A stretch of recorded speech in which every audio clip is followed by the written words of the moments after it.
Hi friends, మీకు ఒకటి చూపిస్తాను. ఇదిగో నేను రీల్స్ చేసుకునే స్టాండ్ ఇరిగిపోయింది. ఈరోజు రీల్స్ చేయడానికి నాకు చాలా ఇబ్బంది అయింది. కానీ ఎలా చేశానో తెలుసా మీకు? పెద్ద స్టూల్ పెట్టుకొని దాని మీద ఇంకో స్టూల్ పెట్టుకొని పైన టిఫిన్ డబ్బా పెట్టుకొని దానికి ఫోను పెట్టుకొని రీల్స్ చేశాను.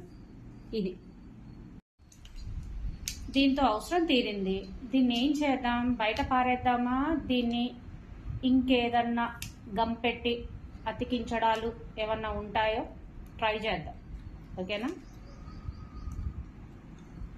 పాపం ఈరోజు నా చేతిలో బలైపోయింది. అండ్ ఇంకోటి ఆర్డర్ పెట్టాను, అది 1 వీక్లో వస్తుంది. అది టోటల్ స్టాండ్ వస్తుంది. అది ఎలా ఉందో వచ్చాక రీల్ చేసి చూపిస్తాను. ఓకేనా ఫ్రెండ్స్, బాయ్.